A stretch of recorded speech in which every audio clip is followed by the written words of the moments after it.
Sometimes the deepest loneliness lives in those who have lived the longest. For 3 centuries, Lord Alaric has carried the weight of his choices, pushing away every soul who dared approach his fortress. This vampire lord rejected duchesses and peasant girls alike, his heart sealed by guilt and ancient curses.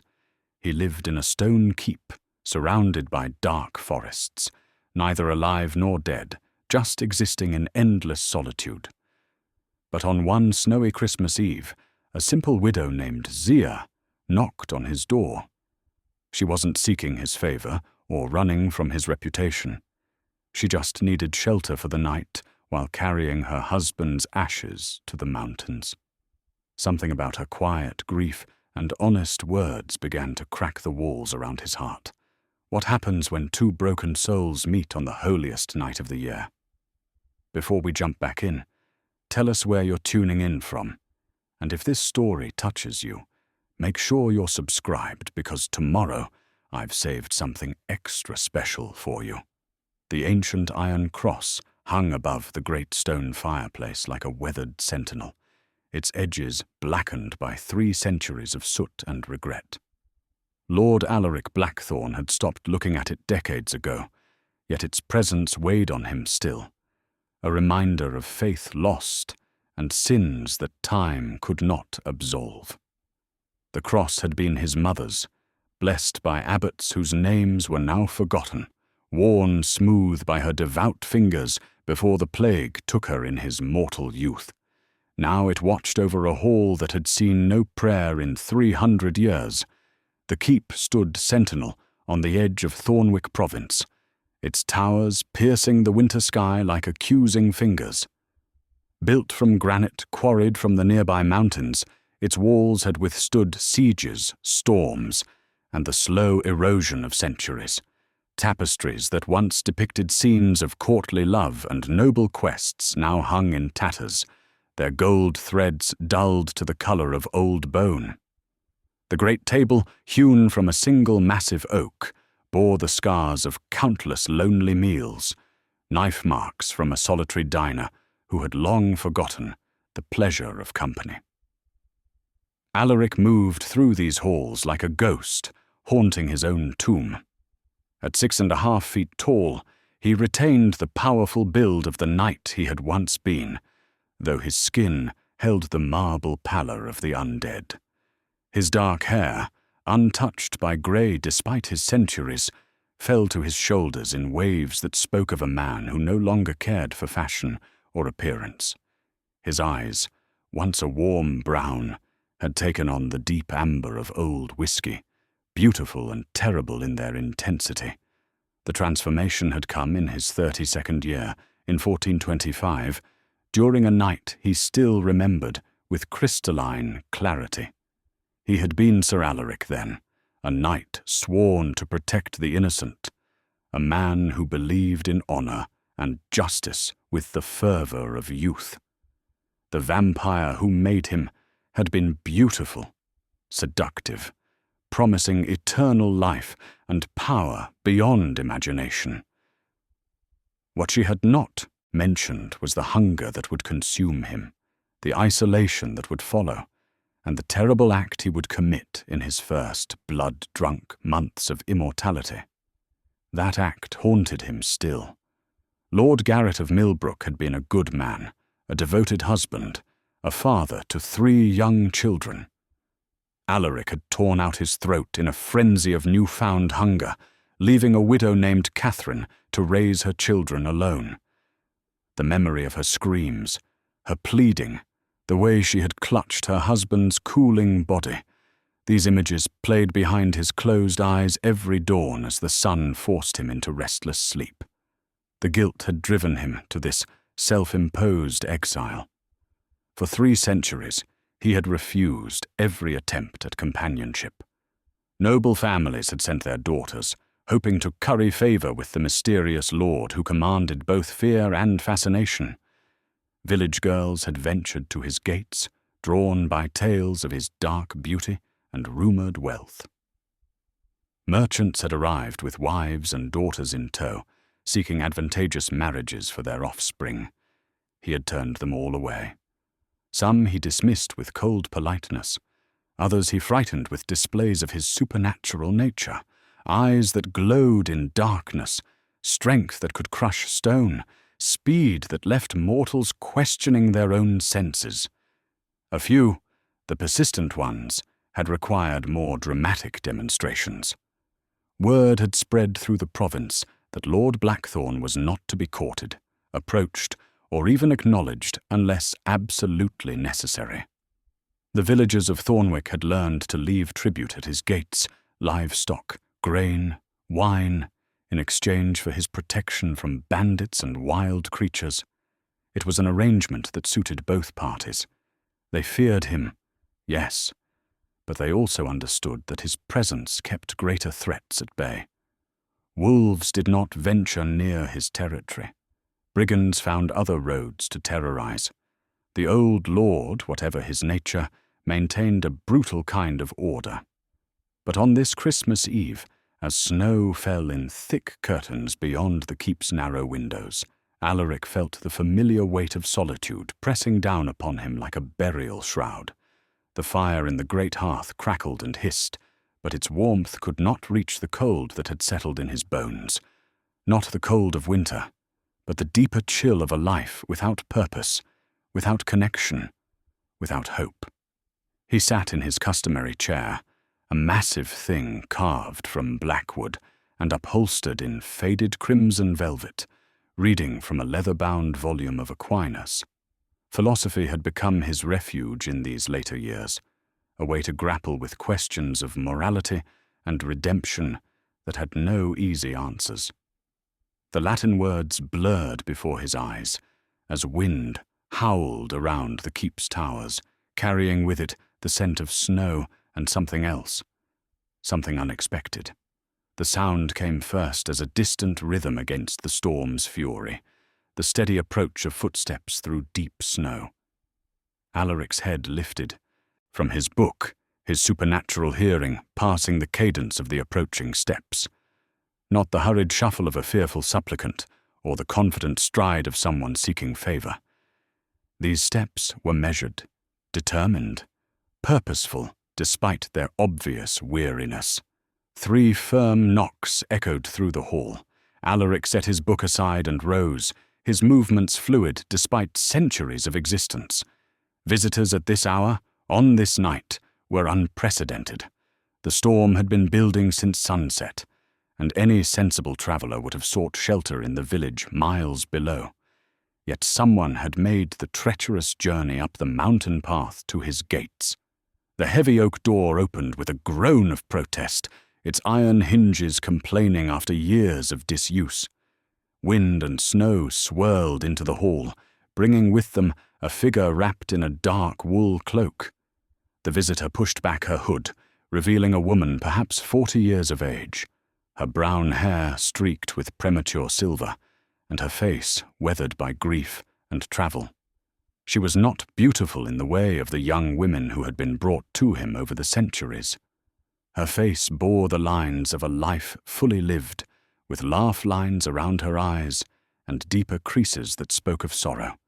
Her hands, visible as she adjusted her cloak, were working hands, calloused from labor, practical and strong. She carried herself with the quiet dignity of someone who had learned to bear burdens without complaint.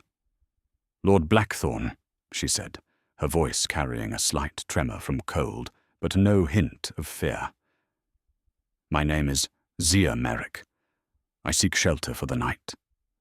Alaric found himself momentarily speechless.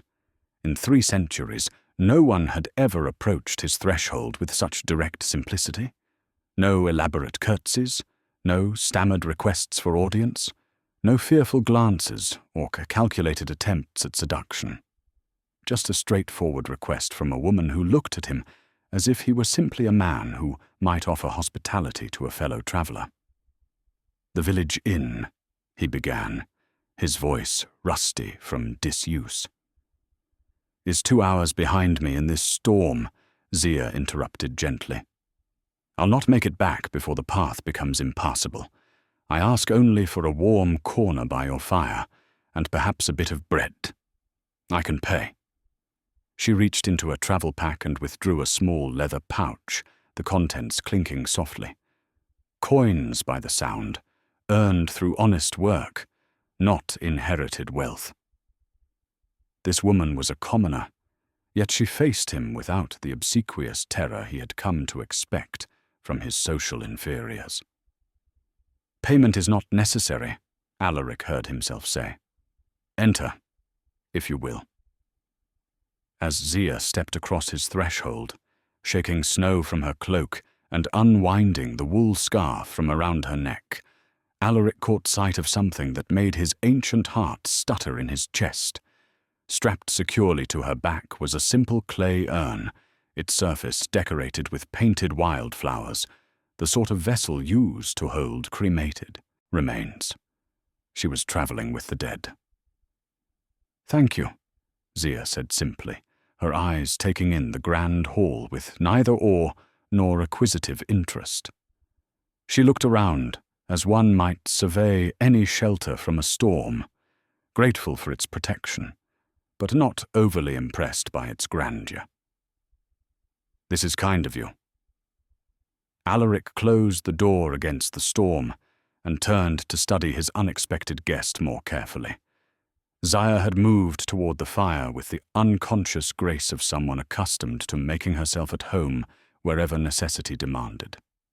She held her hands toward the flames, and he noticed she still wore a simple gold wedding band on her left hand. The metal was worn thin, polished smooth by years of wear, the ring of a woman who had known true marriage, not merely convenient arrangement. "You travel alone," he observed, his voice carefully neutral. "In winter? In a storm?" "I do."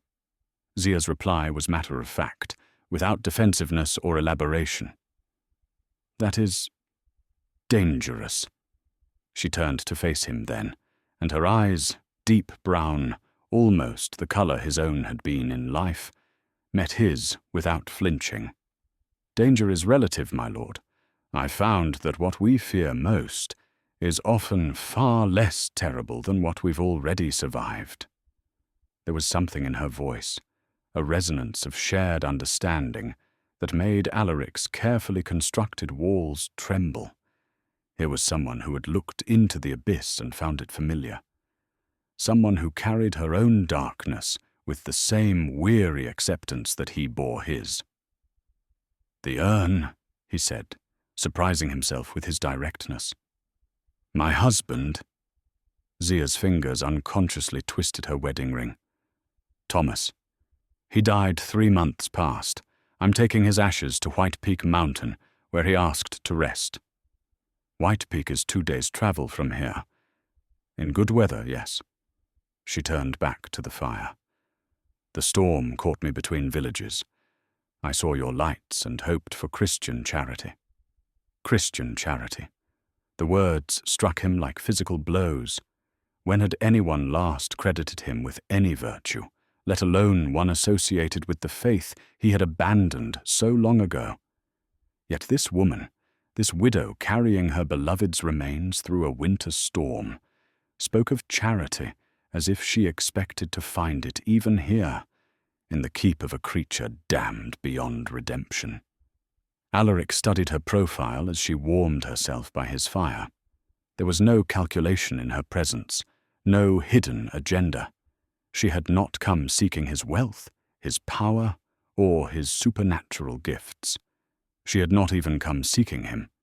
She was simply a woman on a sacred journey who needed shelter from a storm. For the first time in 3 centuries, Lord Alaric Blackthorne found himself genuinely curious about another person's story.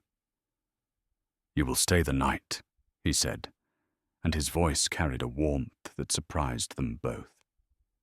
"As long as the storm lasts, I will have food prepared."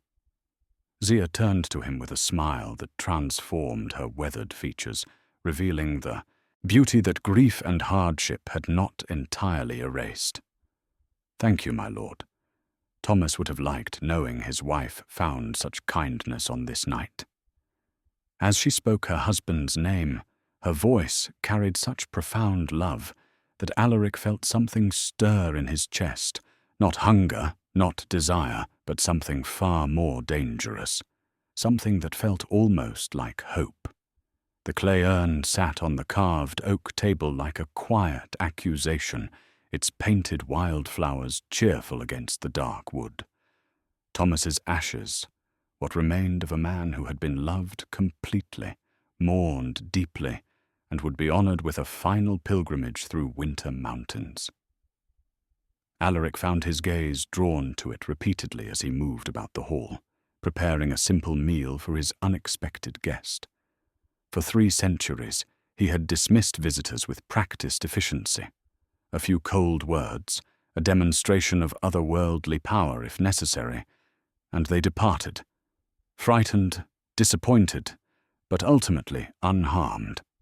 The routine had become as natural as breathing, protecting both his solitude and their safety.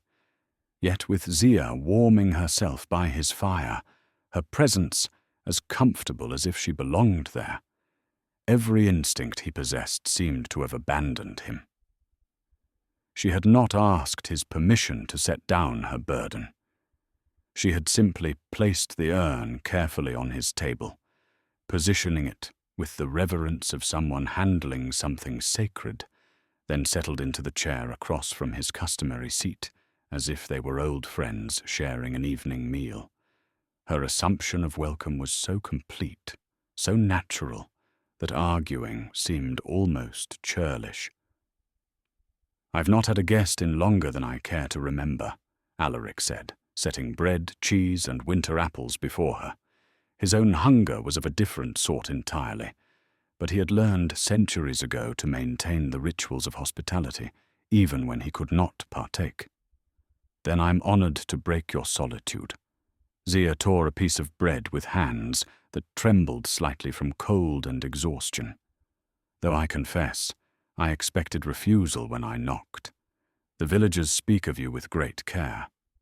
"Fear, you mean?" "Respect," she corrected gently. "Fear and respect often look the same from the outside, but they feel quite different to those who carry them." Alaric paused in his serving, studying her face for signs of the usual reaction his presence inspired. He had grown expert at reading the subtle tells, the quickened pulse, the widened pupils, the unconscious lean away from his supernatural presence. Zia showed none of these.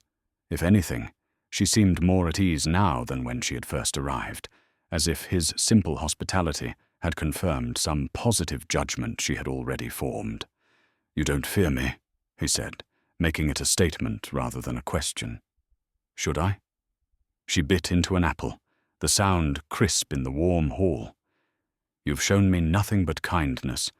You've offered shelter, food, warmth. What about that should frighten me?" The simplicity of her logic unsettled him more than any supernatural threat he had faced in his long existence. She evaluated him based on his actions toward her. Nothing more. Not his reputation, not the whispered stories that surrounded his name, not even the obvious signs of his otherworldly nature. Just the basic human courtesy he had extended to a traveler in need. "The stories," he began, "are told by people who have never sat at your table." Zia's interruption was gentle but firm. "I judge a man by how he treats me when I need help, not by what others say of him in taverns." Alaric sat across from her, his own untouched plate before him. The firelight played across Zia's features, softening the lines that grief had carved around her eyes. She ate with the methodical care of someone who had learned not to waste food, but also with genuine appreciation for the simple meal he had provided. "Tell me about Thomas," he found himself saying. The request surprised him as much as it seemed to surprise her. In all his centuries, he had never asked a visitor about their personal life, their loves, their losses. Such intimacy led to connections, and connections led to complications he could not afford. Yet the words had emerged without conscious decision, drawn from some deep well of curiosity he had thought long dry. Zia's face softened at her husband's name. Thomas was a carpenter, not wealthy, not particularly ambitious, but skilled with his hands and kind to everyone he met. She turned her wedding ring absently as she spoke. We had 23 years together. No children. The Lord never blessed us that way. But we had each other, and that seemed enough. How did he die? The question was too blunt, too personal, yet Zia answered without hesitation. A beam fell in the mill where he was working, crushed his chest. He lived for 2 days afterward, long enough for me to say goodbye, long enough for him to make me promise to take his ashes to White Peak. Her voice remained steady, but her grip on the apple tightened. He said the view from there would keep him company until I could join him. The raw grief in her words hit Alaric with unexpected force. Here was a woman who had loved completely and lost everything, yet she carried on with her quiet dignity intact. She honored her husband's final wish, despite the danger, despite the difficulty, despite the profound loneliness that must follow her like a shadow. "I'm sorry for your loss," he said, and meant it with an intensity that startled him. "Thank you." Zia met his eyes directly. It's strange, speaking of him to someone who didn't know him. Most people in the village have their own memories of Thomas, their own stories to share. You listen to me speak of him as if he were real to you too. He was loved by you. That makes him real enough. The words emerged from some place in Alaric's heart he had thought sealed forever. Zia's eyes widened slightly, and for a moment, the careful composure she maintained cracked enough to reveal the depth of pain beneath. "Yes," she whispered. "He was loved." They sat in silence for several minutes, the fire crackling between them and the storm still raging beyond the walls. Alaric found himself studying Zia's hands as she ate, the calluses, the worn wedding ring, the careful way she handled Thomas's memory like something precious and fragile. These were hands that had worked alongside the man she loved, that had held him as he died, that now carried his remains toward their final rest. "Why White Peak?" Alaric asked eventually. "It's treacherous in winter, especially alone. Thomas climbed it once as a young man, before we married. He said it was the most beautiful place he'd ever seen, that you could see the whole world spread out below, and everything looked peaceful from that height." Zia's smile was soft with memory. "He always planned to take me there, but there was always work to be done, always some reason to delay. Now it's the last gift I can give him. The storm may last days. The path to White Peak will be impassable. Then I'll wait." Her tone was matter-of-fact, accepting. "I've waited 3 months already. I can wait a few more days." The casual way she accepted delay, her willingness to remain in his home for an indefinite period, should have alarmed him. Instead, Alaric found himself hoping the storm would indeed last. For the first time in 3 centuries, the prospect of extended company didn't fill him with dread. "You may stay as long as necessary," he heard himself offer. "The guest chambers can be prepared. You're very kind to a stranger. Perhaps I'm tired of being alone." The admission escaped before he could stop it, raw and honest in the firelit hall. Zia's eyes searched his face, and he saw recognition there, the look of someone who understood loneliness from the inside, who knew its weight and its particular cruelties. "Loneliness is a heavy burden," she said softly. "Thomas used to say it was the only weight that got heavier the longer you carried it. Your Thomas sounds like he was a wise man." He was. Zia reached across the table and, without hesitation, placed her hand over Alaric's. Her skin was warm from the fire, calloused from work, alive in a way his had not been for centuries. But he's gone now, and we're here. Perhaps that means something. The touch of her hand sent shock waves through Alaric's entire being. When had anyone last touched him with simple human kindness? When had any contact been offered freely, without fear or calculation? He stared down at their joined hands, his pale and cold, hers warm and weathered by life, and felt something crack open in his chest. "Zia," he began, then stopped, unsure what he meant to say. She squeezed his hand gently. "I know, my lord. Some words are too large for speaking aloud." Outside, the storm continued to rage, but within the ancient walls of his keep, Alaric felt the first stirrings of something he had thought lost forever. Not desire, though that might come, but something more fundamental and far more dangerous. Hope. Dawn brought no relief from the storm. If anything, the wind had grown fiercer during the night, howling around the keep's towers with a voice like the damned. Alaric had not slept. Vampires required little rest, and what sleep he did take came only with the sun's peak. But he had spent the dark hours in restless pacing, his mind churning with unfamiliar thoughts. He had shown Zia to the guest chambers, rooms that had not housed a visitor in decades. The furniture was draped in cloth, the air stale with disuse, but she had thanked him as graciously as if he had offered her a palace. Through the thick stone walls, he had heard her moving about, the soft sounds of someone making herself at home, the whispered prayers she spoke over Thomas's urn before settling into sleep. Now, as grey morning light filtered through the narrow windows, Alaric stood in his private chambers, staring at the object he had hidden for 3 centuries behind a false panel in the wall. The sword that had made him a killer lay wrapped in black silk, its blade still stained with the blood of Lord Garrett of Millbrook. He had kept it as penance, a reminder of the beast he had become in those first hungry months of immortal life. The weapon felt heavier than he remembered as he drew it from its resting place.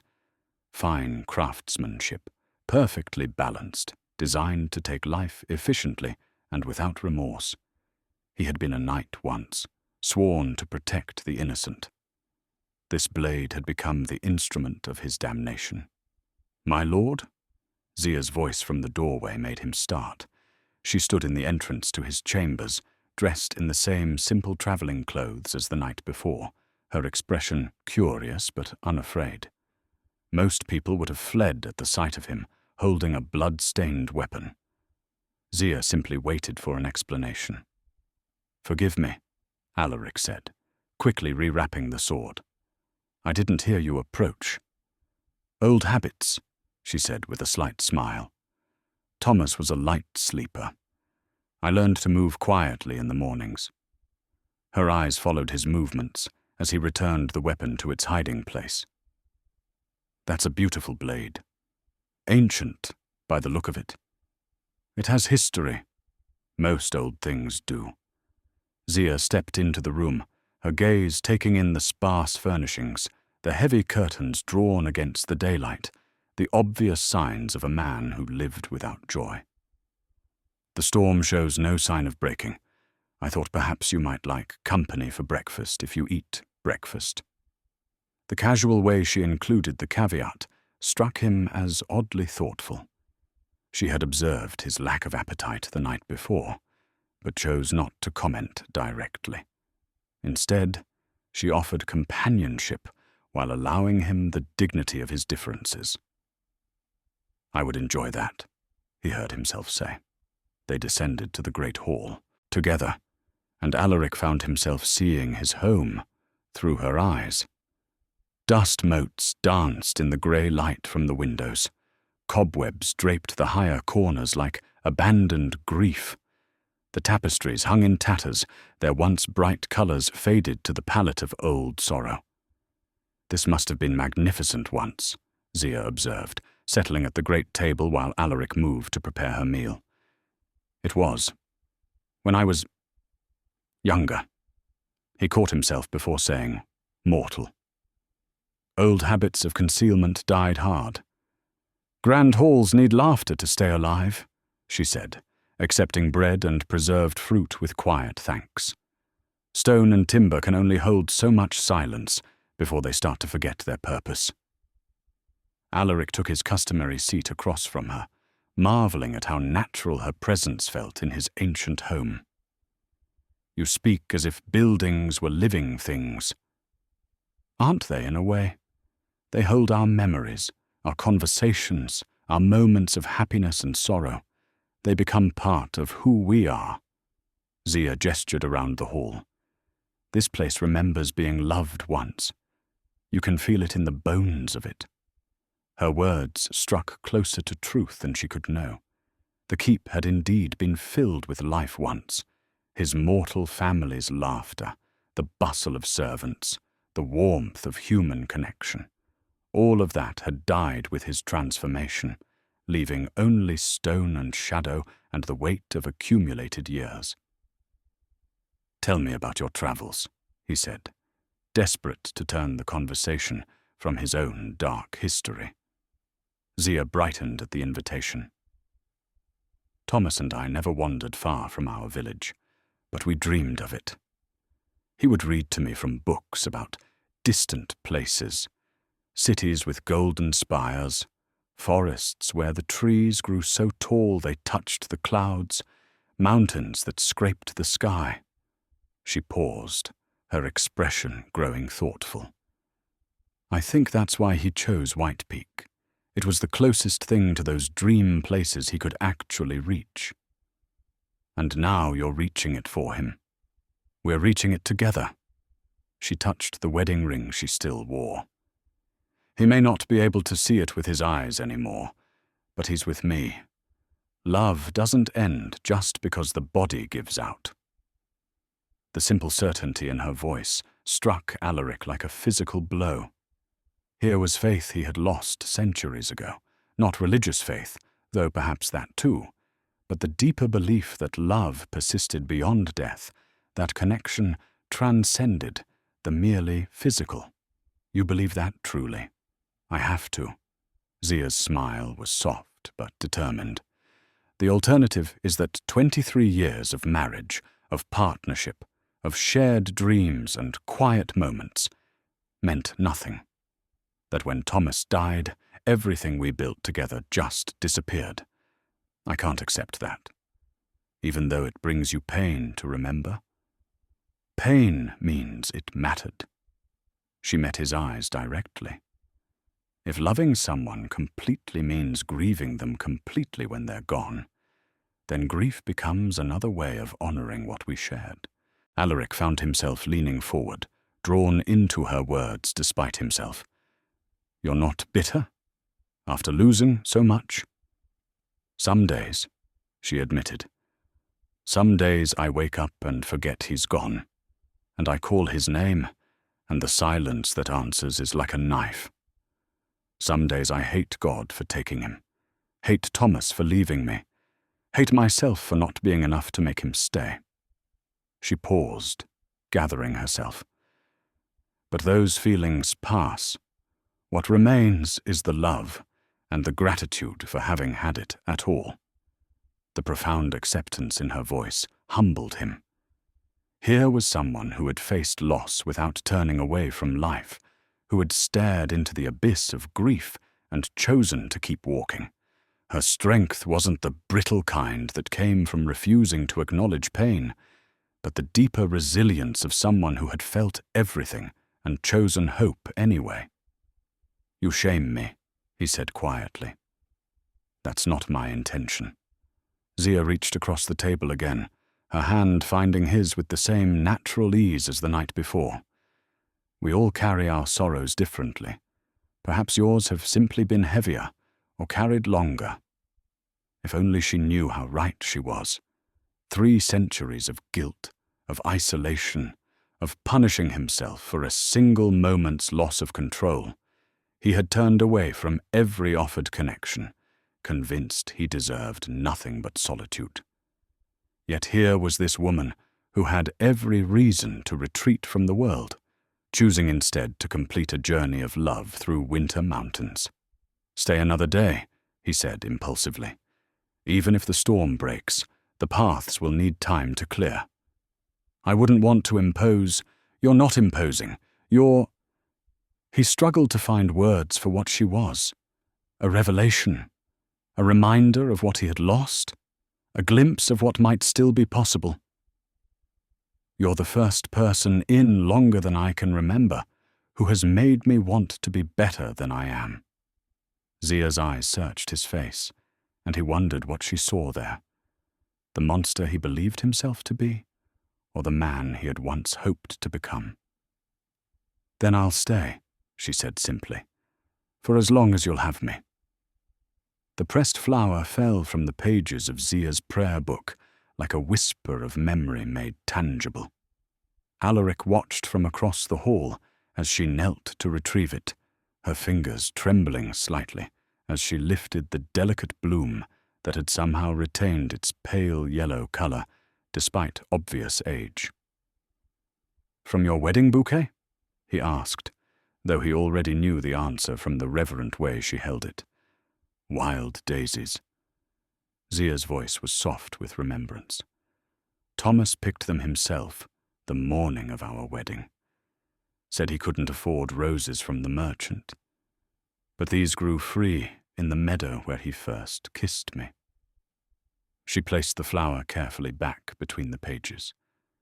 "I've carried it in my prayer book ever since." They had spent the better part of 3 days together now, the storm having settled into a steady pattern of wind and snow that showed no sign of abating. What had begun as reluctant hospitality had evolved into something Alaric dared not name, companionship, perhaps, or the tentative beginning of friendship. Zia moved through his ancient halls with the easy comfort of someone who belonged there, and he found himself adjusting his centuries-old routines to accommodate her presence. This morning, she had asked permission to explore the keep's library, claiming a love of books that her village's limited collection could never satisfy. Alaric had given his consent, thinking the dusty tomes would occupy her for an hour at most. Instead, she had spent the entire morning there, emerging only when he came to check on her, her eyes bright with discoveries. "You have manuscripts I've only heard whispered about," she said, settling into the chair that had somehow become hers at his table. "Poetry by forgotten troubadours, histories of kingdoms that fell centuries ago, treatises on philosophy that make my head spin and my heart soar. Most have not been read in decades." Alaric poured wine for her, water for himself, another small deception in the growing collection of half-truths he maintained. "I had forgotten much of what was there. That's a shame. Books are meant to be read, to be shared. They're like love in that way. They grow stronger when passed from one person to another." Zia accepted the wine with a grateful nod. "Thomas couldn't read, but he loved when I read aloud to him in the evenings. He said my voice made even the dullest passages come alive. Would you—" Alaric began, then stopped, uncertain how to voice his request. "Would I what? Would you read something aloud? It's been so long since I heard words spoken with pleasure rather than duty." Zia's face lit with genuine delight. "I would love that. What would you like to hear?" Alaric found himself suggesting a collection of courtly poems he had not touched in a century, works that spoke of love and loss, and the eternal human struggle to find meaning in a world that often seemed devoid of purpose. As Zia's voice filled the hall, warm and expressive, he understood what Thomas had meant about bringing words to life. She didn't merely recite, she interpreted, finding the emotional core of each piece and offering it like a gift. "Listen to this one," she said, turning to a poem about redemption. Her voice took on a different quality as she read, something deeper and more personal. "Though darkness marks the path I've trod, and guilt weighs heavy on my soul, still mercy calls from realms beyond to make the broken spirit whole." The word struck Alaric with devastating accuracy. How many nights had he wrestled with similar sentiments? How many centuries had he spent believing himself beyond redemption, convinced that some sins were too great for forgiveness? "Do you believe that?" he asked when she finished. "That mercy exists for everyone?" "I have to," Zia said simply.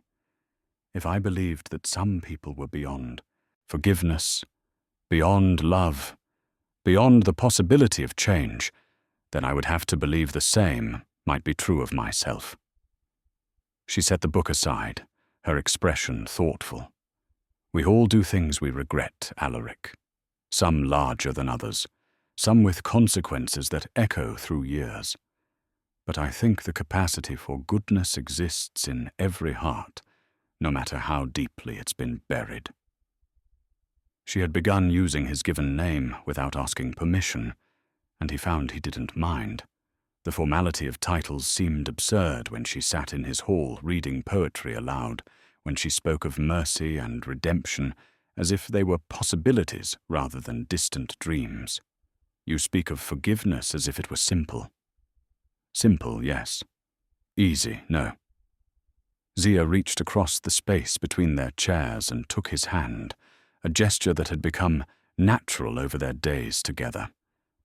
Forgiving ourselves is often harder than forgiving others. We know our own intentions, our own failures, our own moments of weakness. It's difficult to extend grace to someone whose every fault we know intimately. Her thumb traced across his knuckles, and Alaric marveled at how such a simple touch could ground him so completely. For 3 centuries, he had existed in isolation, touched by no one, touching no one in return. Now this woman offered casual physical comfort as easily as she offered emotional insight. "There was a time," he said carefully, "when I believed myself capable of goodness, when I thought my life had purpose beyond mere existence." "What changed?" The question was gentle, without pressure, but it opened doors in his memory he had kept locked for decades. How could he explain the moment when nobility had turned to monstrosity, when the knight he had been died and the creature he became took his first innocent life? "I made a choice that destroyed someone's world," he said finally. "Someone who deserved better. Someone who had done nothing wrong except exist in the wrong place when I was hungry." Zia didn't ask for details, perhaps sensing that the confession was already more than he had intended to give. Instead, she squeezed his hand and said, "And you've been punishing yourself ever since." "Shouldn't I? Some acts deserve punishment. Punishment, perhaps, but not eternal damnation." Her voice was firm with conviction. "If you've spent— how long has it been?" "Centuries," he admitted. "If you've spent centuries in remorse, in isolation, in genuine regret for whatever you did, then perhaps the punishment has served its purpose. Perhaps it's time to consider whether continued suffering honors your victim or simply indulges your own guilt." The words hit him like a physical blow. Was that what his exile had become? Not penance, but self-indulgence. Not justice, but an elaborate performance of martyrdom that served no one. "I don't know how to stop," he confessed. "You start by accepting that you deserve the chance to try." Zia brought his hand to her lips and pressed a gentle kiss to his knuckles. "You start by believing that the man who has shown me such kindness these past days is real, not just a mask hiding a monster." Outside, the wind had begun to die down for the first time in days. The storm was finally breaking, which meant Zia would soon continue her journey. The thought filled Alaric with a panic he hadn't felt since his mortal days. "Stay longer," he said urgently. "The roads will be treacherous still." "I'll stay as long as you need me to," she said, and the promise in her voice made something long frozen in his chest begin to thaw. The illuminated prayer book lay open between them on the great table, its golden letters catching the firelight like trapped stars. Zia had discovered it in the depths of the library, a masterwork of medieval artistry that depicted scenes of redemption and divine mercy with breathtaking detail. The margins bloomed with painted vines and flowers, and each capital letter was a tiny work of art unto itself. "This is extraordinary," she breathed, tracing the air above the pages without quite touching them. "The monks who created this must have spent years on it." Alaric watched her reverent appreciation and felt a familiar stab of guilt. "It belonged to my mother. She was deeply devout, spent hours each day in prayer and contemplation." He paused, his voice growing quieter. "I've not opened it in 3 centuries. May I?" Zia gestured toward the book, and when he nodded, she began to read aloud in Latin, her pronunciation careful but confident. "Blessed are those who mourn, for they will be comforted. Blessed are the meek, for they will inherit the earth." "You read Latin?" "Thomas taught me. He couldn't read himself, but he knew Latin from years of attending Mass. We learned together in the evenings, using prayer books like this one." Her finger hovered over a particularly beautiful illumination depicting Christ washing the feet of his disciples. He said understanding the words of the service made him feel closer to God. The casual mention of her husband's faith, spoken without self-consciousness or proselytizing intent, made Alaric's long-abandoned beliefs stir uncomfortably in his chest. How long had it been since he had thought of God as anything other than the judge who had condemned him? When had divine mercy become an impossible concept rather than a hoped-for reality? "Do you still believe?" he asked. "After losing Thomas?" Zia considered the question seriously, her gaze returning to the painted pages. "My faith changed when Thomas died. It became less about certainty and more about hope, less about understanding God's plan and more about trusting that love, true love, doesn't end with death." She looked up at him. "What about you? Do you believe?" The question was inevitable, yet it caught him unprepared. How could he explain that he had once believed so completely that he had sworn his life to God's service? That his transformation had shattered not just his mortality, but his entire understanding of divine justice and mercy? "I did once. Completely. I was—" He caught himself before saying, "a Knight Templar," settling instead on, "I was devout. I believed in good and evil, right and wrong, divine justice and redemption. And now I'm not certain God would claim me, even if I wished to return to him." Zia's hand found his across the table, her touch warm and grounding. "Perhaps the question isn't whether God would claim you, but whether you're ready to stop running from the possibility of grace." Before he could respond, the sound of approaching hoofbeats echoed through the hall. Multiple riders, moving with purpose despite the treacherous conditions. Alaric tensed, his supernatural senses immediately alert. Visitors during a storm were unusual enough. Visitors traveling in a group suggested official business or potential trouble. "Expecting someone?" Zia asked, noting his sudden alertness. "No." Alaric rose, moving toward the narrow window that offered a view of the courtyard. Through the swirling snow, he could see torches approaching, a delegation of 6 men on horseback, led by someone whose bearing suggested authority. The delegation proved to be from the village, led by Father Benedict, the aging priest, whose sermons had grown increasingly fervent in recent years. With him rode the village elder, 2 prominent merchants, and 2 younger men Alaric didn't recognize. Their faces, visible in the torchlight, showed a mixture of determination and barely controlled fear. "Lord Blackthorn," Father Benedict called as they dismounted in his courtyard. "We seek audience with you on a matter of grave concern." Alaric opened the great doors, noting how the men clustered together for courage, how their eyes darted nervously around his hall before settling on him with visible effort.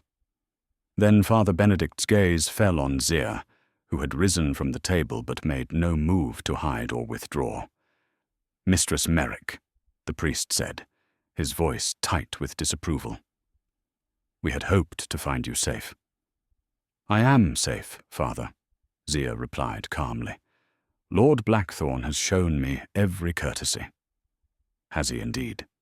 Father Benedict's tone carried implications that made Alaric's hands clench involuntarily. "It is precisely his courtesies that concern us." The elder, a man named Godwin, whose pragmatism usually tempered the priest's religious fervor, stepped forward. "My lord, Mistress Merrick has been here for 4 days. The storm broke yesterday, yet she remains.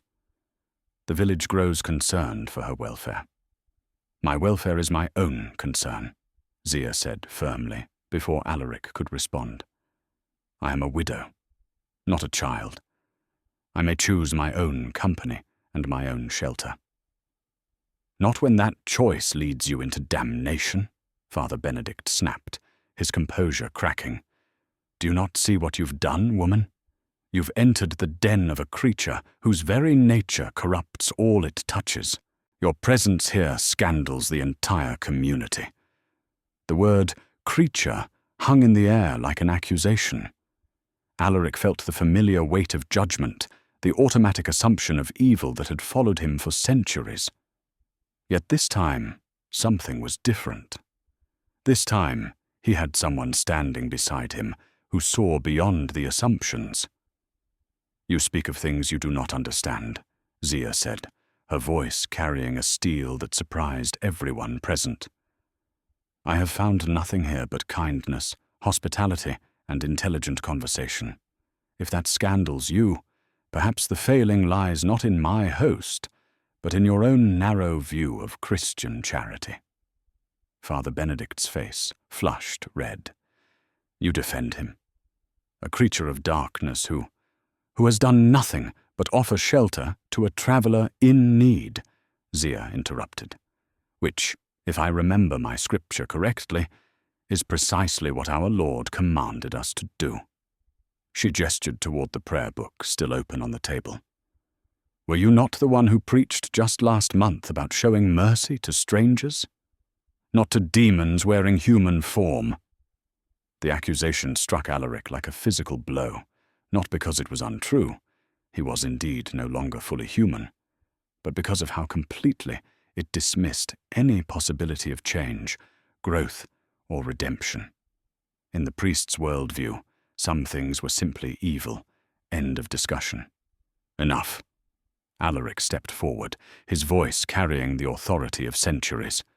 "You will not come into my home and abuse my guest, whatever your concerns for her soul." "Your guest?" Father Benedict laughed bitterly.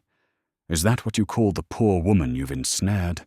Do you think we don't know what you are, Lord Blackthorn? Do you think the stories haven't reached us?" "What stories would those be?" Zia asked quietly, but her question carried to every corner of the hall. The priest's eyes gleamed with righteous fervor. "Stories of a Lord who never ages, who shuns the daylight, who has dwelt in these mountains for longer than any mortal man could live. Stories of travelers who disappear near his lands, of livestock found drained of blood, of unholy hungers that drive him to what?" Alaric's voice was deadly quiet. Finish your accusation, priest." For the first time, Father Benedict seemed to realize he stood in the presence of something far more dangerous than village gossip suggested. His courage wavered, but his convictions held firm. "To feed upon the innocent," he whispered. The silence that followed was deafening. Every eye in the hall turned to Zia, waiting for her reaction to this revelation about her host's true nature. Would she flee in terror? Demand immediate escort back to the village? Collapse in shock at learning she had shared meals with a creature of the night? Instead, Zia looked directly at Alaric and asked, "Is it true?" "Yes," he said simply. "I am what he says I am." "And have you fed upon the innocent during my time here?" "No." "Do you intend to?" "No." Zia turned back to the delegation, her expression calm but implacable. "Then I fail to see how his nature affects my choice to accept his hospitality." Father Benedict stared at her, as if she had sprouted horns. "You would stay with a vampire, knowing what he is?" "I would stay with a man who has shown me nothing but kindness," she replied firmly. "What he is matters less than who he chooses to be." The silver locket caught the firelight as it swung from its delicate chain, Thomas's miniature portrait, smiling out from within the opened heart. Zia held it in her palm like a talisman, her thumb tracing the worn edges as she sat in the window seat of the guest chamber. The delegation had departed hours ago, their threats and warnings echoing in the winter air, but their words had left an invisible tension that seemed to permeate the very stones of the keep.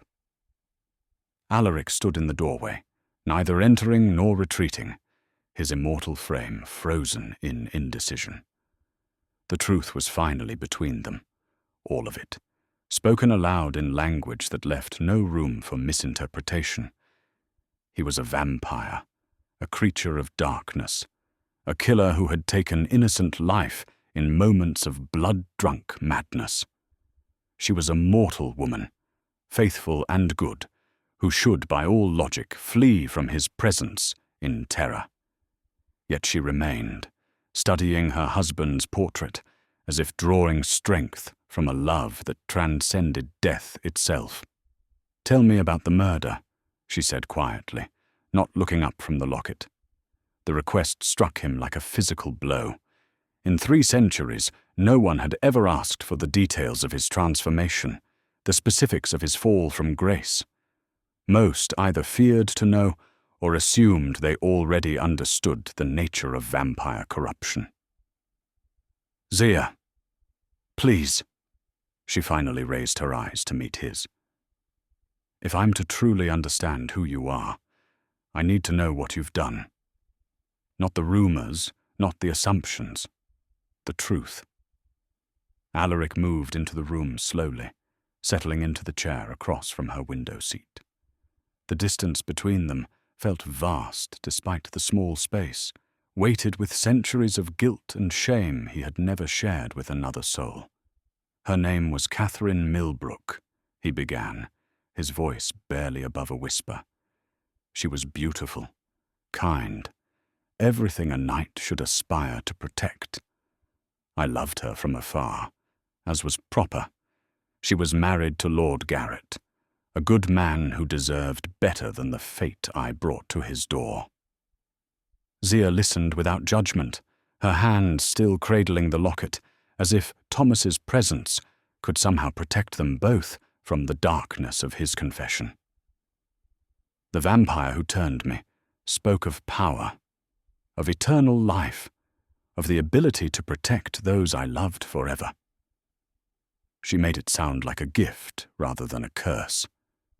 His laugh was bitter, self-loathing. I was young, foolish, convinced that immortality would make me a better guardian of justice and honor. But it didn't. No. The hunger came, first, overwhelming, consuming, driving out every noble thought, until nothing remained but the need to feed. I told myself I would hunt only criminals, only those who deserved death. But when the blood madness took hold, such distinctions meant nothing. The memory rose unbidden.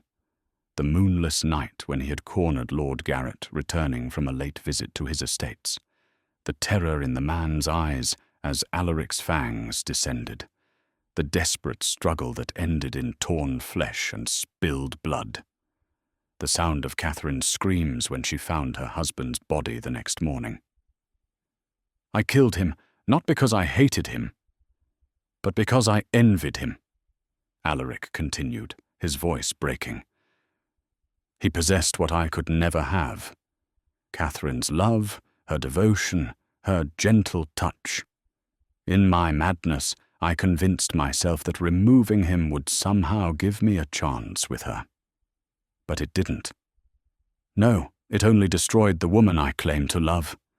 She never recovered from the loss, never remarried, died 10 years later of what the village called a wasting disease, but what I knew was a broken heart. He looked up at Zia, expecting to see disgust, horror, the natural human revulsion at his confession. Instead, he found only deep sadness and something that looked almost like understanding. You've carried this guilt for 3 centuries. I deserve to carry it. Garrett was innocent, Catherine was innocent, and I destroyed both their lives to feed my own selfish hunger. Zia was quiet for a long moment, her fingers working the locket's chain. When she finally spoke, her words were not what he expected. Thomas died because of me. The statement was so unexpected, so quietly devastating, that Alaric felt his entire worldview shift. What? The beam that fell, the one that crushed him. It happened because I asked him to work late that day. There was a wedding feast coming, and the bride's family offered extra coin for rush work on their furniture.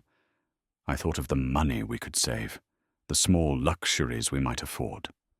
Her voice remained steady, but tears began to trace down her cheeks.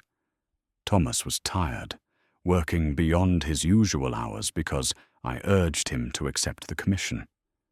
If I hadn't pushed for the extra income, he would have been home safe. Zia, that's not the same, isn't it? She looked at him directly, and he saw in her eyes the same self-recrimination that had haunted him for centuries. I made a choice based on my own desires, my own wants, and that choice led directly to the death of someone I loved. The guilt feels the same, doesn't it? The endless wondering what would have happened if we had chosen differently. Alaric stared at her, seeing for the first time the depth of pain she carried beneath her composed exterior. Here was someone who understood the weight of unintended consequences, who knew how love could lead to destruction when filtered through human selfishness and error. But you've forgiven yourself, he said, wonderingly. I've learned to live with the guilt without letting it consume me completely. Zia wiped her tears with the back of her hand. Some days are harder than others. Some nights I lie awake, cataloguing all the ways I could have acted differently. But Thomas wouldn't want me to spend the rest of my life punishing myself for loving him enough to want security for our future. How can you be certain of that? Because I knew him. Because love doesn't seek to destroy the beloved, even in death. She reached across the space between them, her hand finding his, with the gentle certainty that had become as natural as breathing. The question isn't whether we've made choices that led to tragedy. The question is what we do with the life that remains. Alaric felt something crack open in his chest, a wall of self-protection that had stood for 3 centuries suddenly beginning to crumble. I don't know how to move beyond this. Neither did I at first. But then I realized that the best way to honor Thomas's memory wasn't to die of grief, but to live fully enough for both of us, to complete the dreams we shared, to find joy where I could, to love again if the opportunity arose. Love again? The words emerged as barely a whisper. Zia's eyes searched his face, and in them he saw possibility rather than judgment, hope rather than fear. Thomas used to say that a heart big enough for one great love was big enough for two, that loving someone completely didn't diminish your capacity to love others, it expanded it. The implication hung between them, delicate and powerful as spun glass. For the first time in centuries, Alaric allowed himself to imagine what it might feel like to be loved, not despite his darkness, but with full knowledge of it, to be seen completely and accepted anyway. The villagers will never accept this, he said, grasping for practical obstacles to deflect from the emotional precipice they approached. The villagers feared you before they knew me. Perhaps they'll learn that fear and understanding rarely occupy the same space. Zia stood from the window seat, moving toward him with deliberate slowness. Besides, their acceptance isn't required for us to find happiness together. Us?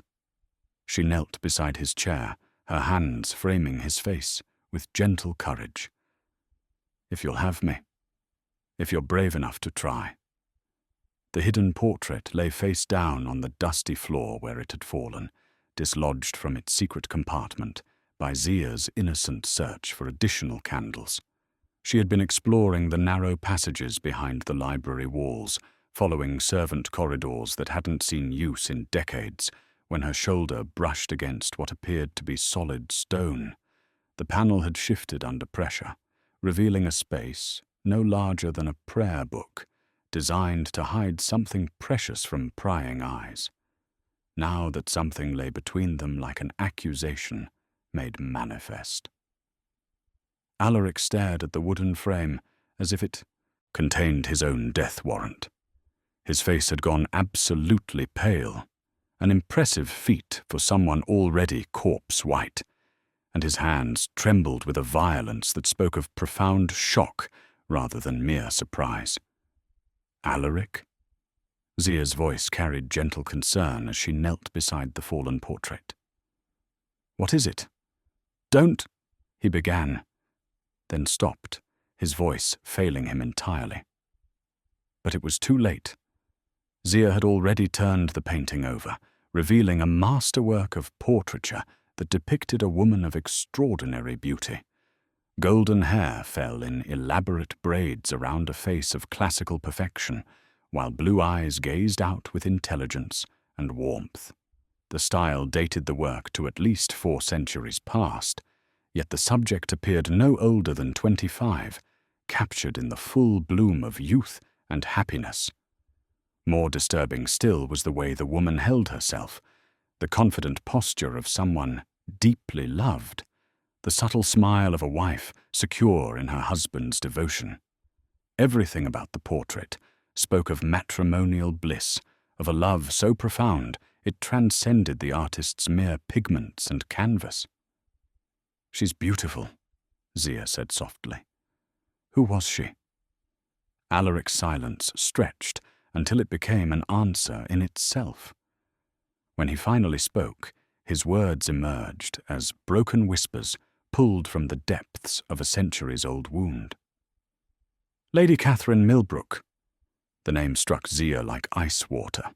Catherine, the woman Alaric had claimed to love from afar, the wife of the man he had murdered in his blood-drunk madness. But this portrait told a different story entirely. No knight loved his lord's wife from respectful distance while commissioning secret paintings. No honorable man hid intimate portraits of another man's spouse behind false walls in his private chambers. You said you loved her from afar, Zia said carefully. I lied. Alaric's confession emerged as raw as an open wound. Not about loving her. That was devastatingly true. But the distance was a fiction I created to make the betrayal seem less terrible. Zia studied the portrait more carefully, noting details she had initially missed. The way Catherine's hand rested on what appeared to be a letter, the intimate knowledge of her subject that showed in every brushstroke, the obvious affection with which each detail had been rendered. You were lovers. For 2 years before my transformation, we met at court when I was still fully human, still Sir Alaric of Thornwick, still foolish enough to believe that love conquered all obstacles. His laugh was bitter, self-loathing. She was married to Garrett through arrangement, not choice. He was a good man, but 20 years her senior, more father than husband. Catherine told me their marriage was one of duty, not passion. The revelation recontextualized everything Zia thought she knew about Alaric's fall from grace. This was not the story of a young knight who loved hopelessly from afar and killed in a moment of vampiric madness. This was the story of adultery, of betrayal, of a love affair that had already destroyed honor before supernatural hunger made the destruction complete. She loved you in return. She said she did. She spoke of leaving Garrett, of finding some way we could be together openly. I was young enough, arrogant enough, to believe such things were possible. Alaric moved to the window, staring out at the winter landscape, as if seeking escape from his own memories. When the vampire offered me immortality, Catherine was part of the temptation. I thought eternal life would give me unlimited time to solve our impossible situation. But the transformation changed you. The transformation revealed who I truly was beneath the veneer of knightly virtue. His words cut like shattered glass. Within weeks of my change, the hunger consumed every noble intention. I convinced myself that removing Garrett would solve everything, that Catherine would be free to marry me, that our love would justify any action taken to achieve it. Zia felt the pieces of his story rearranging themselves into a far more damning narrative. You didn't kill him in a random feeding frenzy. You murdered him deliberately. I stalked him for 3 days, waiting for the perfect moment. I told myself his death would be quick, merciful, that he would never know what happened. Instead, I lost control the moment I tasted blood. I tore him apart like a wild animal, left him broken and bloody for Catherine to find. The horror of it settled over them both like a suffocating shroud. This was not the tragedy of a good man destroyed by circumstances beyond his control. This was premeditated murder, adultery made manifest in the most brutal way imaginable. What did Catherine do when she learned the truth? She knew immediately that I was responsible. Not the details, perhaps, but she understood that her husband's death was connected to our affair. Alaric's voice broke completely. When I appeared at her door 3 nights later, expecting gratitude, expecting her to fall into my arms as my beloved widow, she screamed. She called me exactly what I was, a monster who had destroyed everything good in her life for the sake of his own selfish desires. The portrait seemed to mock them both from the floor. Its painted Catherine smiling with the innocent happiness of someone who had not yet learned the true cost of forbidden love. Zia found herself looking between the woman's face and Alaric's anguished expression, seeing the terrible symmetry of their destruction. She never spoke to you again. She fled to a convent within the month, took holy vows, spent the remaining 10 years of her life in prayer and penance for sins that were entirely mine. Alaric turned back to Zia, and she saw in his eyes the full weight of 3 centuries' worth of guilt. I didn't just kill her husband. I destroyed her faith in love itself, convinced her that passion was evil, that she was complicit in murder, through the simple act of caring for someone other than her arranged spouse. The parallels to their own situation were impossible to ignore.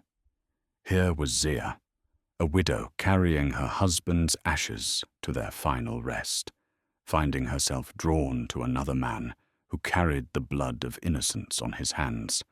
History threatening to repeat itself in the most devastating way possible.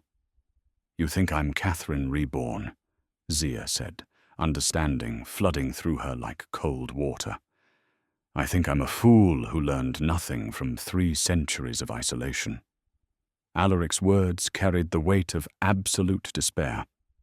Here I am again, falling in love with a woman whose first loyalty belongs to a dead husband, telling myself that somehow this time will be different, that somehow I deserve happiness despite what I am. The truth hung between them like a blade suspended over their fragile connection. Zia felt the foundations of everything she thought she understood about their relationship crumble beneath the weight of this revelation. Was her growing affection for Alaric merely history repeating itself? Was she Catherine's mirror, destined to love unwisely and pay the price in blood?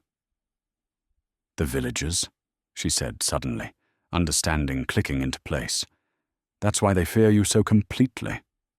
They know this story. Not the details, perhaps, but enough. Enough to understand that Lord Blackthorn destroyed one marriage and might destroy others.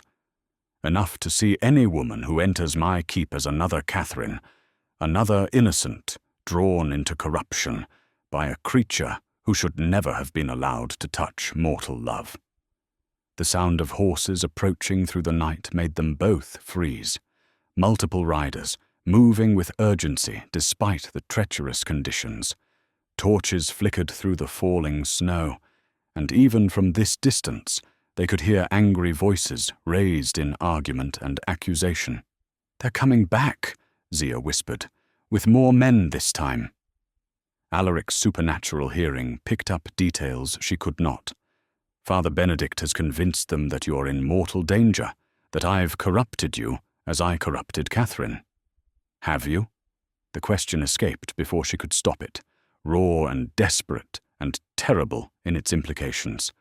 Looking at the portrait of Catherine's doomed happiness, feeling the weight of history pressing down upon them both, Zia found herself questioning everything she thought she knew about love, about redemption, about the possibility of second chances. "I don't know," Alaric admitted, and his honesty was more devastating than any lie could have been. "I only know that I love you, and my love has never brought anything but destruction to those who accept it." The blessed mountain soil felt warm between Zia's fingers, despite the winter cold, each grain carrying the sacred weight of Thomas's final resting place. She had carried this small pouch of earth from White Peak summit for 3 months now, keeping it separate from his ashes as a reminder of promises yet to be fulfilled. Now, as torches blazed in the courtyard beyond the keep's walls and angry voices rose in the night air, the soil seemed to pulse with a life of its own, a tangible connection to love that transcended death itself. 20 men, perhaps more, Alaric reported from his position by the narrow window. His vampire senses passed details invisible to mortal perception: the nervous snort of horses, the creak of leather armor, the metallic whisper of weapons being checked and rechecked. "Father Benedict has been busy since this afternoon. He's brought reinforcements from the neighboring villages." Zia sat on the edge of the guest chamber's bed, Thomas's urn in her lap and the pouch of sacred soil in her palm. The discovered portrait of Catherine lay face down on the table where Alaric had placed it, unable to bear looking at the reminder of his past failures. The parallels between then and now were impossible to ignore. Yet something fundamental felt different this time, not in the external circumstances, but in the quality of understanding between them. "They've come to rescue me," she said, and her voice carried neither gratitude nor fear, only a kind of weary recognition. As they should.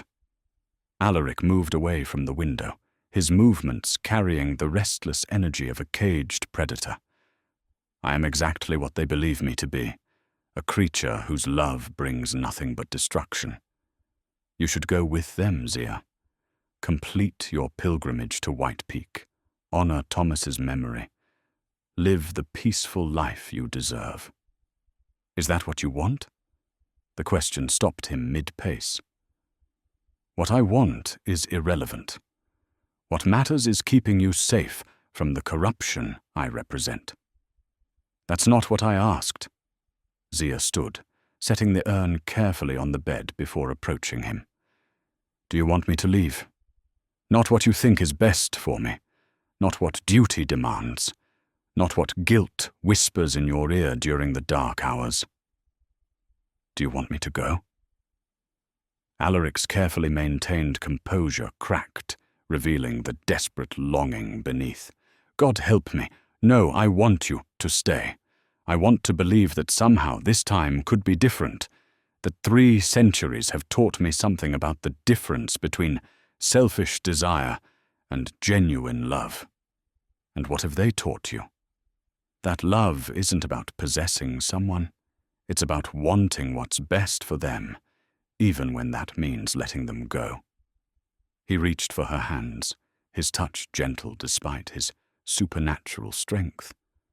With Catherine, I convinced myself that her happiness depended on being with me. I refused to see how our affair destroyed her peace, her faith, her ability to find joy in anything. I told myself I was freeing her when I was actually building her prison. Zia felt the truth in his words, recognized the hard-won wisdom that came only through genuine suffering and reflection. This was not the same man who had murdered Lord Garrett in a fit of selfish passion.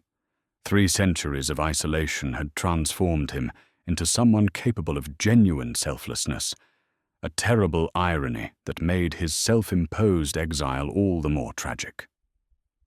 And with me? With you, I find myself hoping that love built on complete honesty, on full knowledge of each other's darkness, might have a chance of surviving. His voice dropped to barely a whisper. But hoping and deserving are very different things. The sound of approaching footsteps echoed through the halls below, heavy boots on stone, the deliberate tread of armed men entering the keep. Father Benedict's voice rose above the others, calling for Alaric to present himself and release his captive unharmed. The language of rescue and damnation, as if Zia were a helpless maiden trapped by a dragon rather than a grown woman capable of making her own choices. They're inside, Alaric noted unnecessarily. Yes. Zia moved to the chamber door, her hand resting on the iron latch. The question is how we face them, together or separately.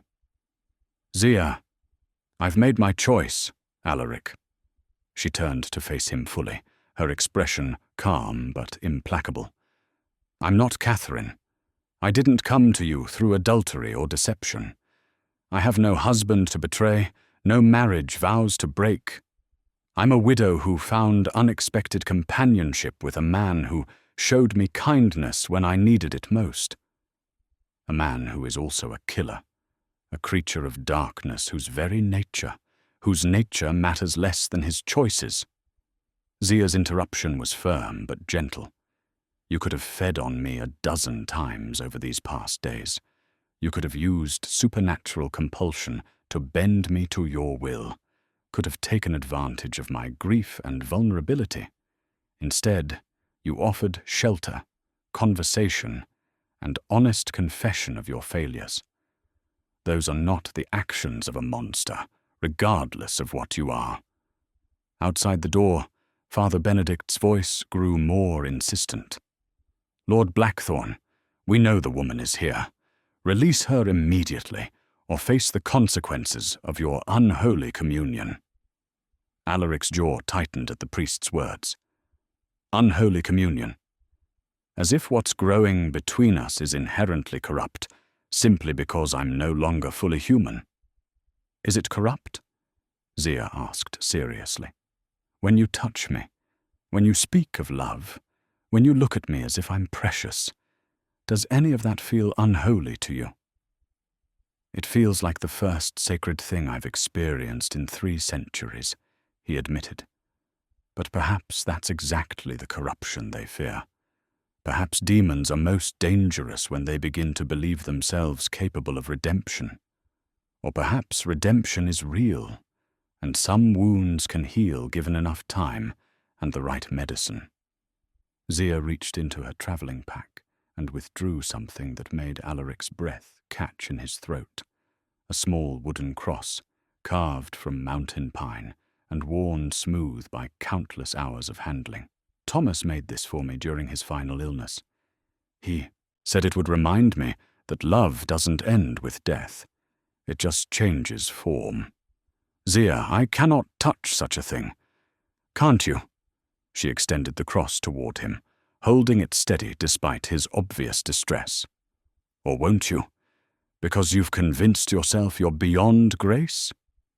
Sacred objects burn creatures like me. They recoil from our presence as surely as light banishes darkness. Then this should be an easy test. Zia's voice carried gentle challenge.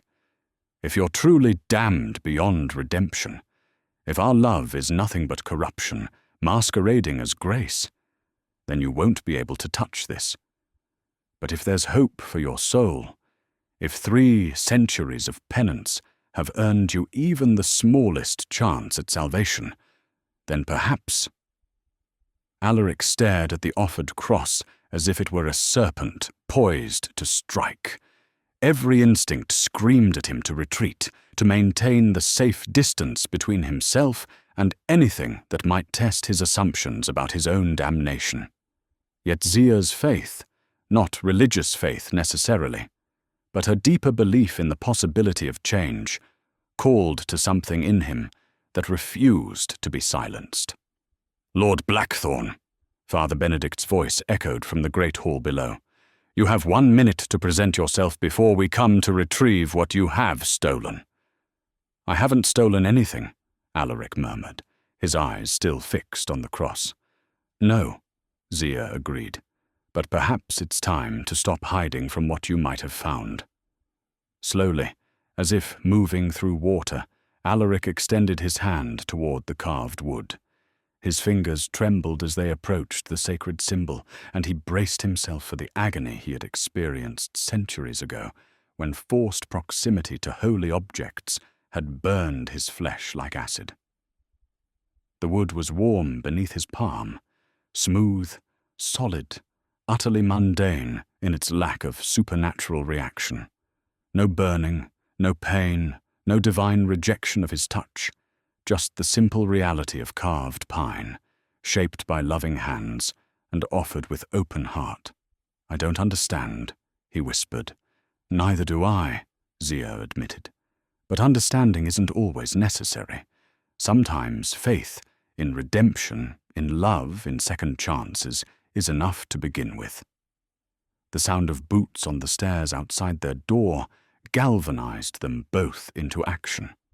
In moments, they would face the delegation's demands, would be forced to choose between safety and the uncertain hope they had found together.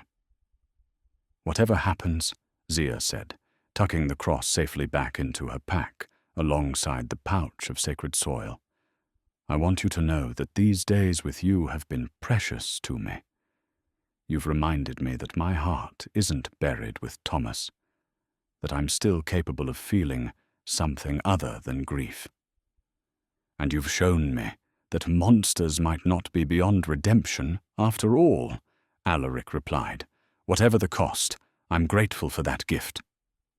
The door burst open, admitting Father Benedict and 3 armed villagers. The priest's eyes took in the scene. Zia, standing calmly beside the vampire, no signs of struggle or coercion, her expression one of resigned determination rather than fearful gratitude for rescue. "Mistress Merrick," Father Benedict said carefully. "Are you unharmed?" "Completely," she replied. "Then you'll come with us now. This unholy communion ends tonight." Zia looked at Alaric, seeing in his eyes the same terrible choice that had destroyed Catherine centuries before. Love built on deception and selfishness had ended in blood and madness.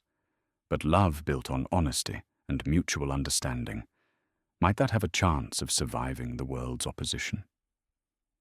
"No, Father," she said quietly. "I don't think it does." The parchment felt heavy in Alaric's hands as he set quill to paper, each word a deliberate severing of ties that had bound him to this place for 3 centuries. The renouncement scroll spread before him on the great table, witnessed by 20 armed villagers and 1 determined priest, represented the formal dissolution of his lordship over Thornwick province. With each carefully written line, he was choosing exile over the safety of his ancestral home, surrender over the violence that had always been his ultimate recourse.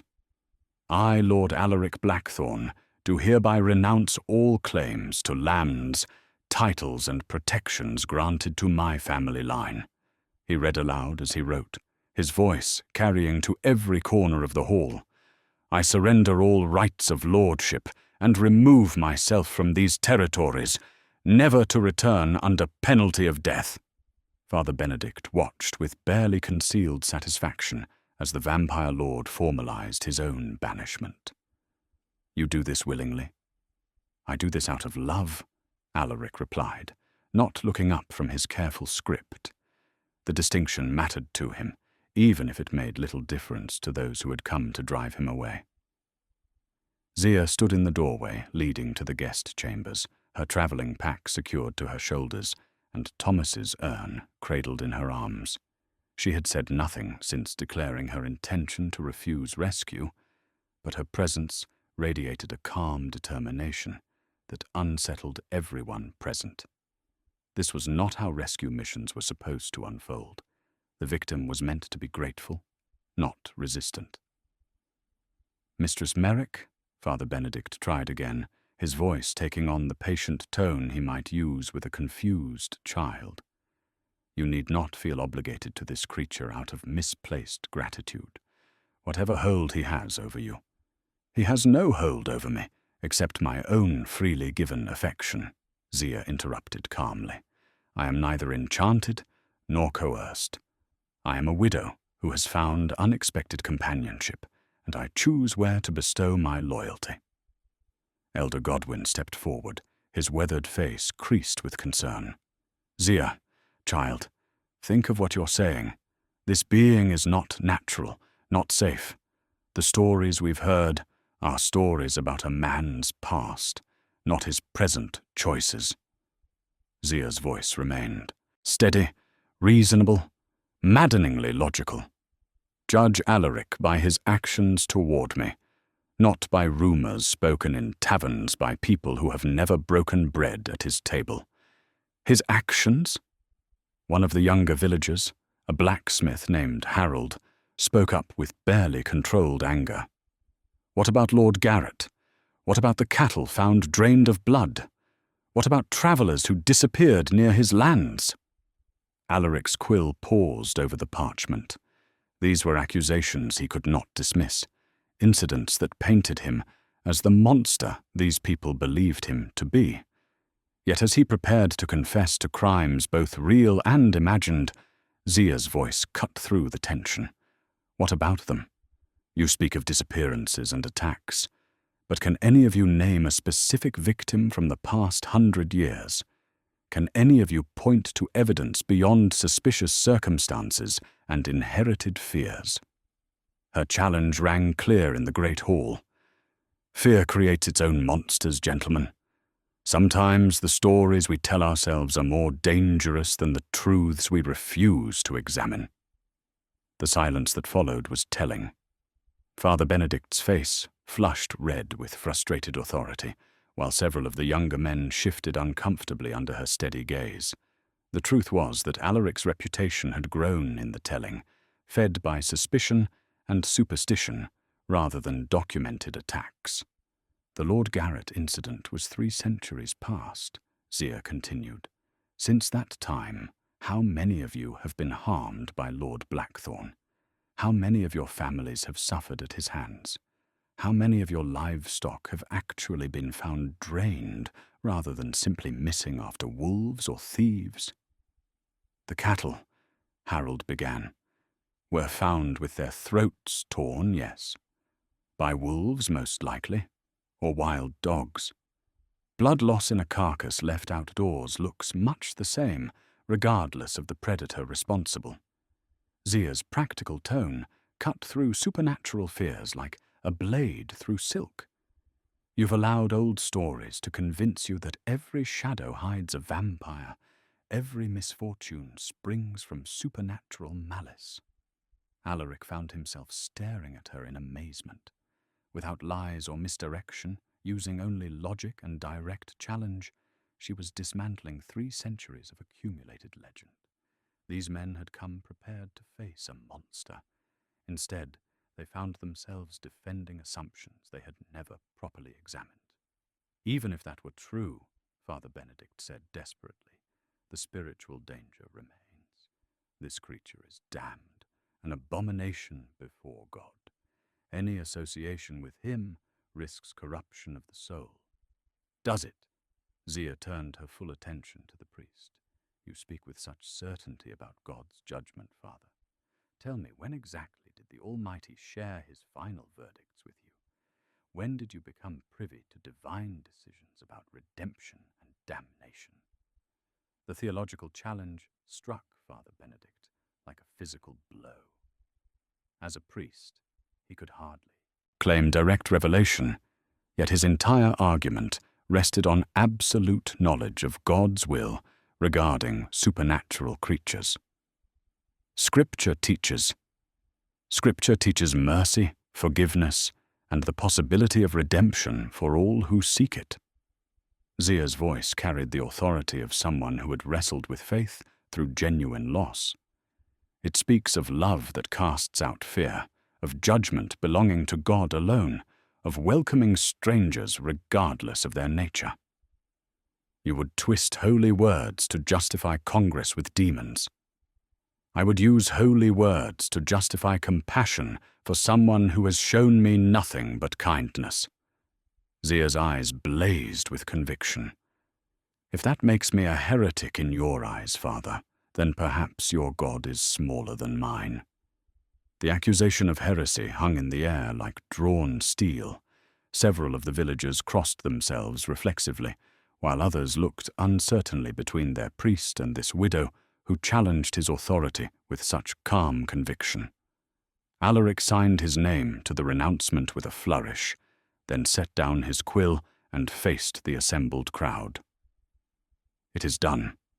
I am no longer Lord of Thornwick, no longer protector of these lands, no longer anything more than an exile seeking a new path. He gestured toward Zia. Take her if you can convince her to go. Force her if your consciences allow it. But know that she speaks truth. I have harmed none of you, threatened none of you, taken nothing from you except perhaps the comfortable certainty of your fears. The cross made from mountain wood caught the firelight as Zia withdrew it from her pack, its simple lines carved with the loving care of hands that knew their time was short.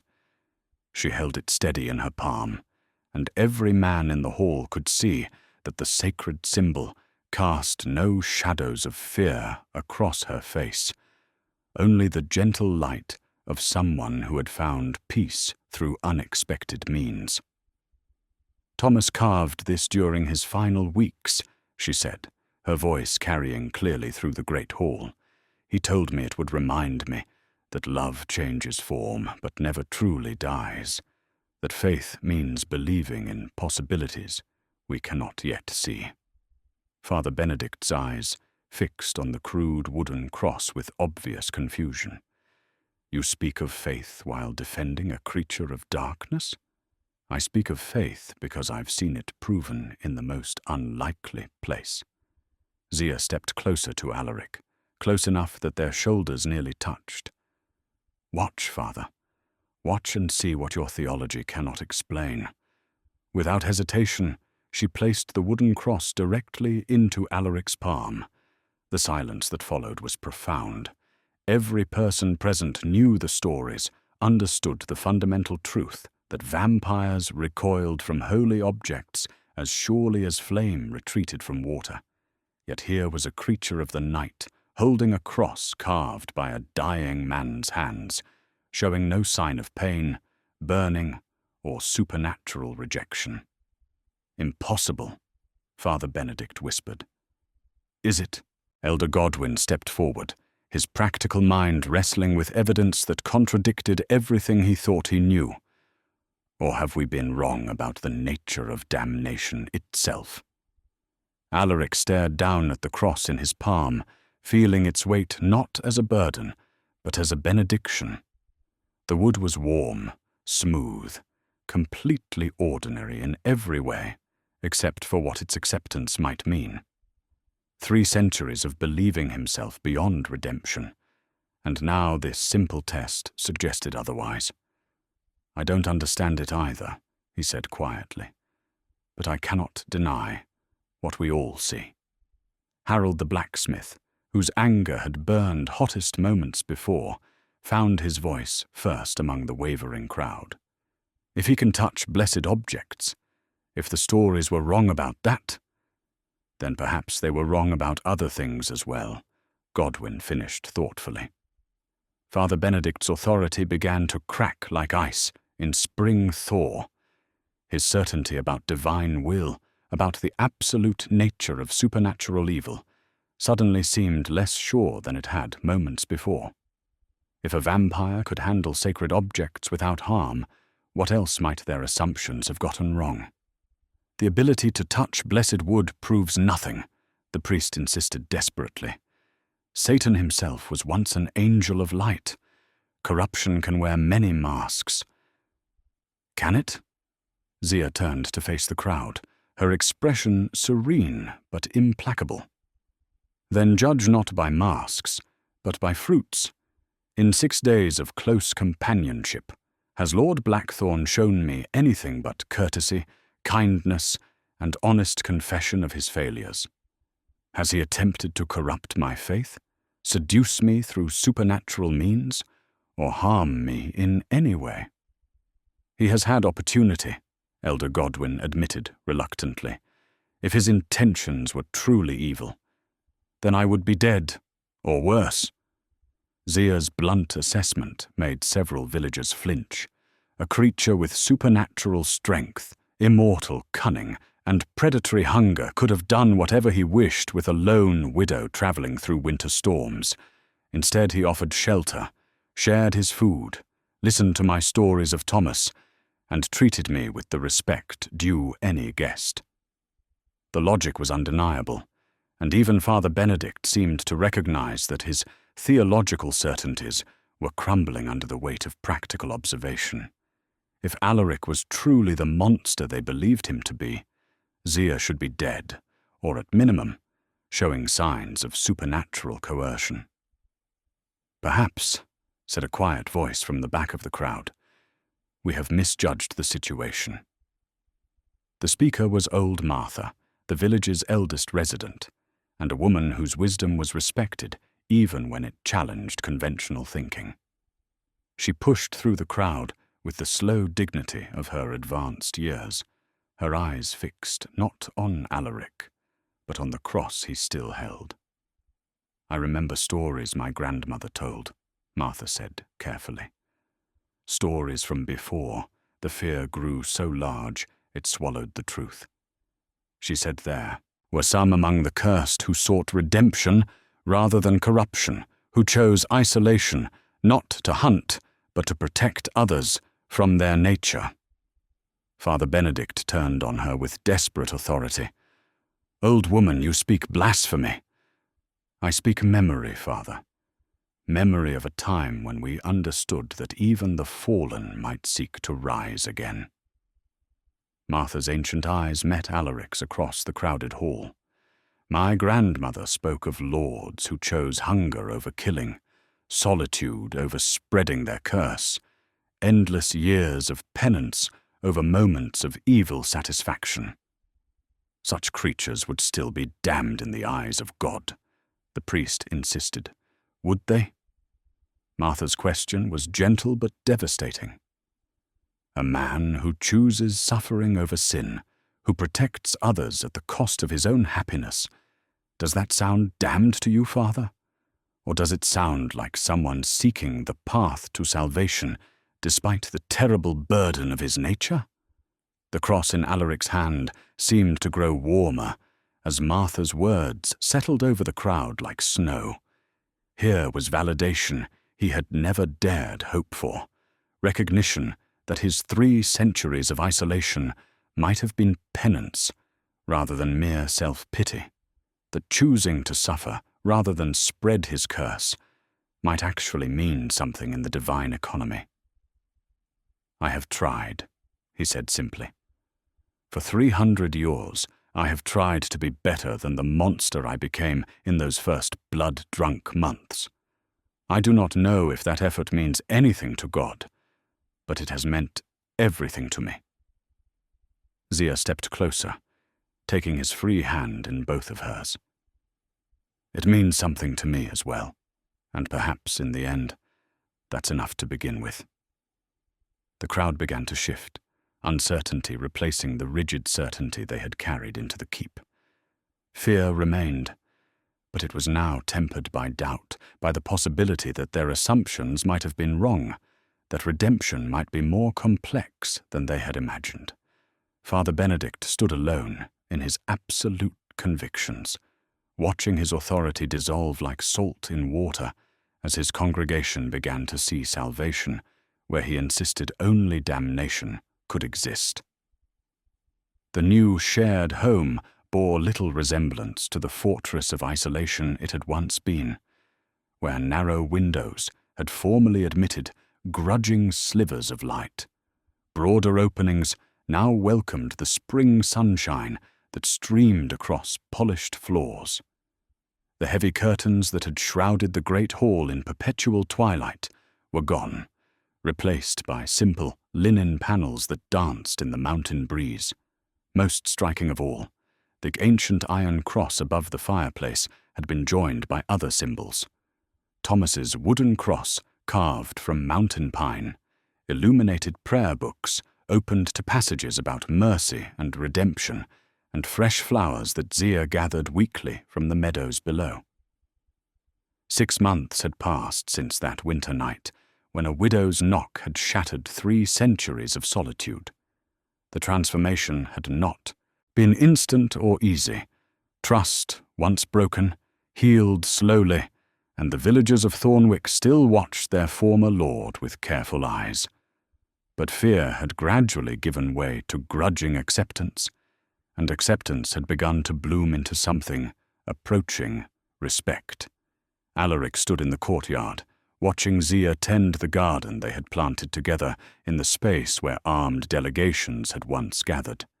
Her hands moved with practiced grace among the rows of herbs and vegetables, coaxing life from soil that had known only the cold touch of stone for too many years. She wore Thomas's wedding ring on a chain around her neck, now rather than on her finger, a symbol of love honored but not hoarded, of memory preserved but not enshrined. "The road to White Peak is clear," he said, as she straightened from her work, wiping dirt from her hands on the apron she wore over her simple dress. "If you wish to complete your pilgrimage before the summer heat makes the journey difficult." They had spoken of this many times over the months, the promise she had made to carry Thomas's ashes to their final rest on the mountain's peak.